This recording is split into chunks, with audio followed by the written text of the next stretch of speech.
about the last few weeks. We have just showed our viewers everything that happened in the last 1 month. We're just talking about the month of July, and the list is huge. Now, what exactly is the reason? I want to understand this category A, category B first. Dr. Sanath Kaul, former Civil Aviation Joint Secretary, Government of India, is with me on the show.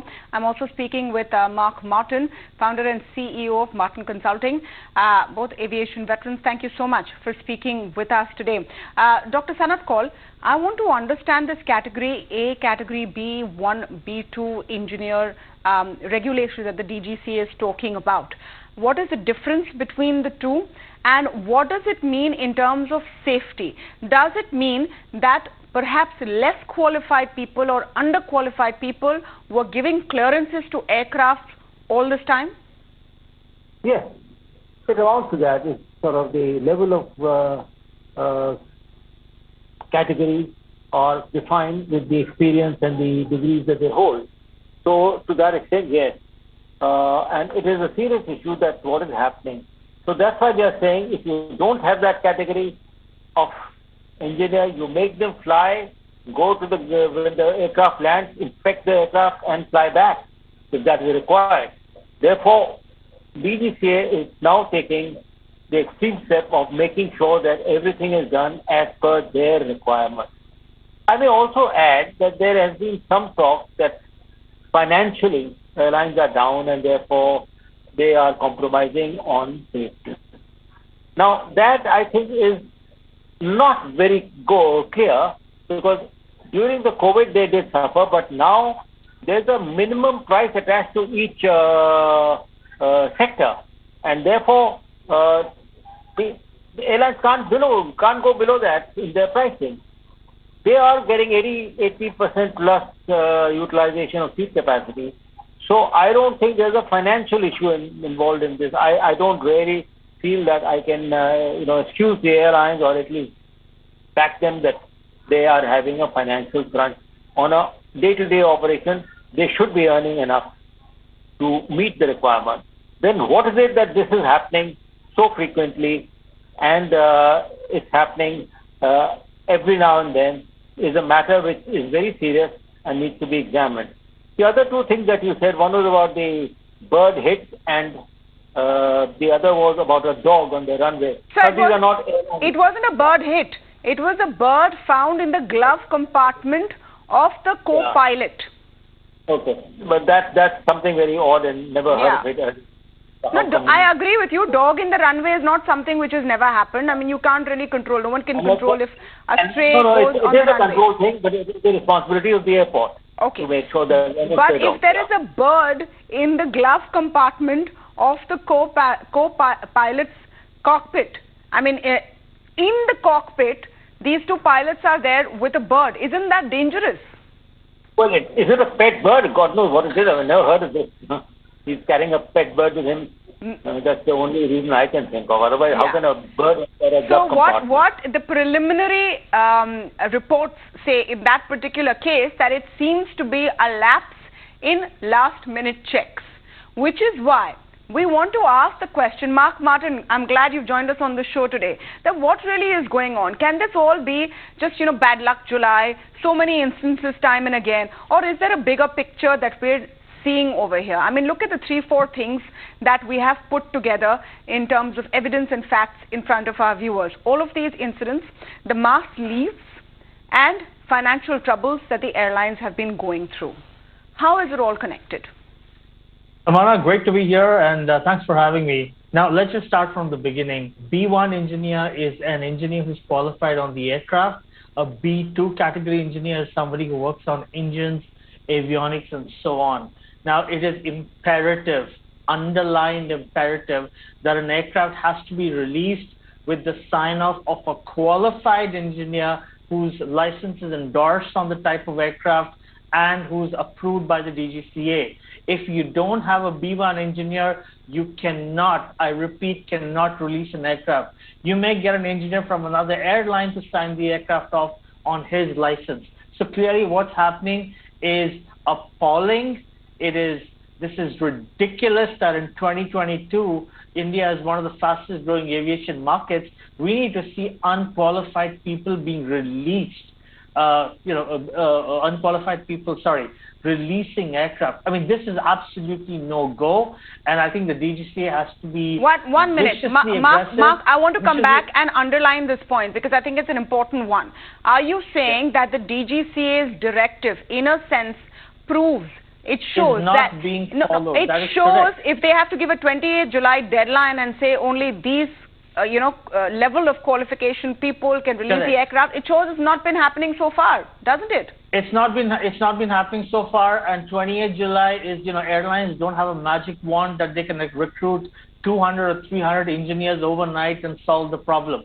28th, the deadline is absolutely unrealistic. The DGCA has to give airlines more time. This problem began right through the lockdown. Whatever you see at the moment, it just proves that airlines did not perform the long-term storage checks. They did not perform the storage checks, and we're seeing a lot of it now. Engineers quit, left, they got better jobs, they moved on. A lot of them were not paid. They were paid at 30% or 40%. So they took up other careers. Now when you restarted, you can't run it just by making it work through jugaad. You're going to need to get your people back, staff your organization well, bring them back and run your airline system, because all of these are violations, Tamanna, and these are absolutely intolerable. They're gross violations. It's not like you've got something which is minor and you can deal with it. I mean, obviously, all of this is because you're not doing your preemptive maintenance and you're not doing your preventive maintenance.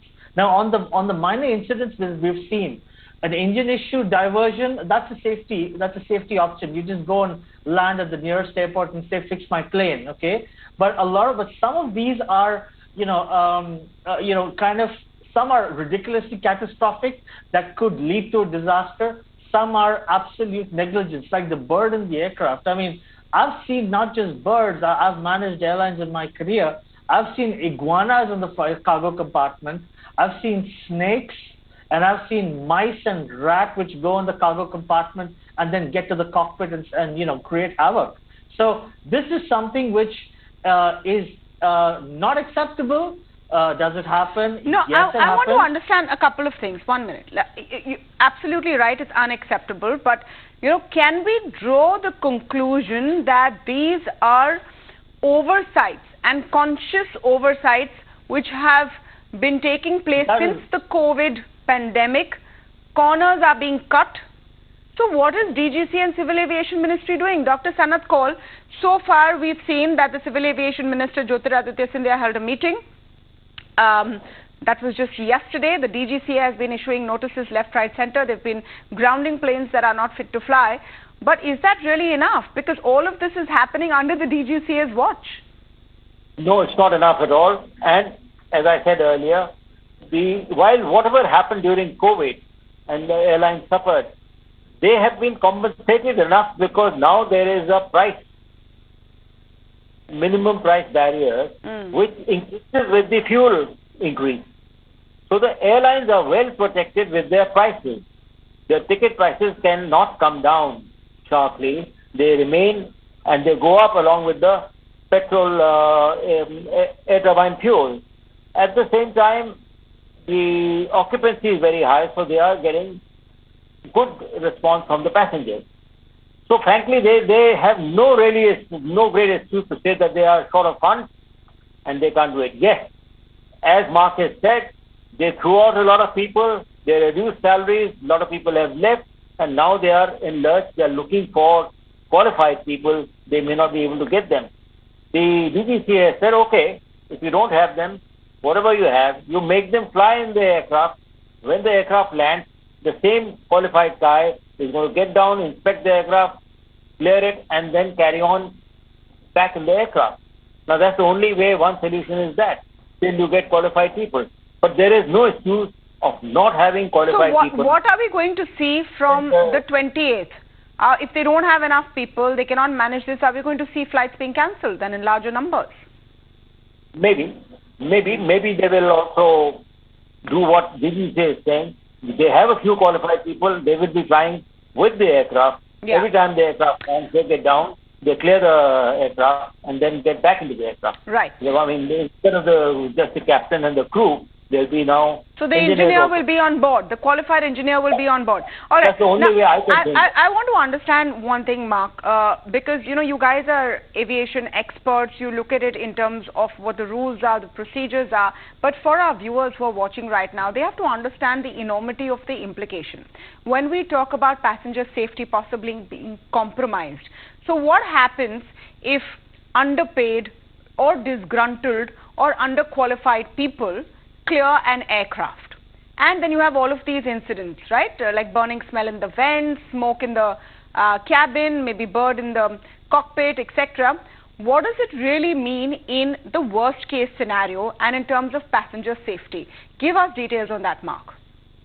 Well, Tamanna, I don't think any engineer or pilot is going to be that vindictive that he would jeopardize an aircraft that has his signature on the FRB or the tech log. So they are disgruntled engineers. There's several of them. There are guys who would, be pretty peeved off with the airline, but not to the extent of willfully causing harm or damage. The issue that really boils down, and we're talking about the DGCA, and Mr. Kaul has got a valid point. The DGCA is not a policing organization. They're a policing organization. They come up with regulations. In India, we have EASA, which is European Aviation Safety Agency, that are ratified regulations in India, ICAO regulations. When they give it to the airline, it's the airline's job from the top right down to the bottom, that every word is followed down to the T. The problem is the airline has got to be mature and smart enough to follow those regulations, because if you do, you're going to run a pretty safe and a reliable. No, let me rephrase my question, Mark, and what I'm trying to ask. I'm not alluding that disgruntled people will harm the airline or the aircraft. I'm not saying that. I'm saying what could be the consequence of all of these issues and all of these technical snags? Is the worst that a passenger will suffer a flight diversion or a flight cancellation? Why are these safety precautions so important? They're ridiculously important because they're the ones. The whole question points to reliability of aircraft.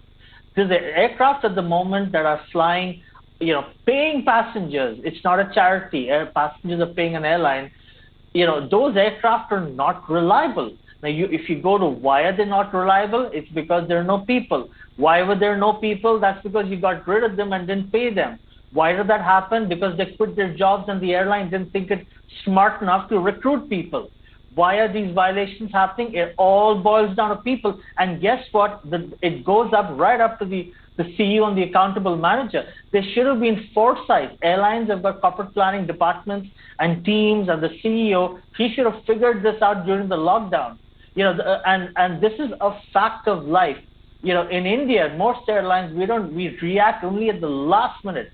28th July is not happening. The DGCA doesn't have a magic wand. You cannot cancel and you cannot reduce fleet, because you know what? Passengers are going to suffer. Where are they going to go? Families have booked holidays. No, but wouldn't be safe, Mark, just on that point, wouldn't it be safer to cancel flights than let flights take off without the right procedures being followed? At the end of the day, Tamanna, it's about human life. Tamanna, what you can do, given the current circumstances, because, you got to, let's face it, airlines are pushed to the wall, so is the DGCA, all hell is broken loose. The only thing you can do now is, instead of one airline having its engineers and the other airline having their own engineers, you bring all the engineers together and say, all right, guys, for 6 months, you guys can cross, flight release, certify aircraft of any airline, provided you're typed on that particular aircraft. At least that will ease the situation. And hike Airlines their pay. have got to be hike given. their pay. Reportedly, the engineers who went on strike, technical crew that went on strike, was getting paid between 17 to 20,000 rupees a month and had a 30% cut. Correct. And by the way, Tamanna, I'm going to raise something very valid. Airlines take a bond from engineers. Some of these bonds are upfront paid up to 50 to 20 lakhs. And as Mr. Kaul said, yes, they did. Airlines did also take ECGLS. Now, granted, I know the losses accumulated during the lockdown is in thousands of crores, but you will get the money back if you amortize it. But fix the house now. just because there's an upsurge in demand of air traffic and travel, you're actually forcing the airline to operate when it's actually breaking in front of you. Don't force it. Balance your operation, set your house in order, get yourself back in a reasonable platform. What is the action you'd like to see? Is it now enough to just leave it to the individual airlines to fix their house first, as Mark puts it? Well, that's the only thing left, I think. How can DGCA fix the thing? He can only regulate. The airlines have to fix it. And Mark has come out with some solutions, I think, like pulling in the engineers, qualified engineers. That is possible. It doesn't say that the particular engineer who signed off the aircraft has to be on your payroll. He's a qualified engineer. He could be clearing 3, 4, 5 airlines at a particular station. So there are a whole lot of solutions to the problem. It can be done. The airlines must get together and do it. And as I said, airlines are getting protection now. Post-COVID, they are getting protection because there is a minimum level of ticket. There is a price band. There is a minimum and maximum price band. Yes. That keeps changing as the ATF price goes up. So they are getting protection. They should not be complaining at this time. Yep. They are getting protection. Don't recoup your losses or cut corners or jugaad, as our panel puts it, at the cost of passenger safety. Frankly, it's just not worth it.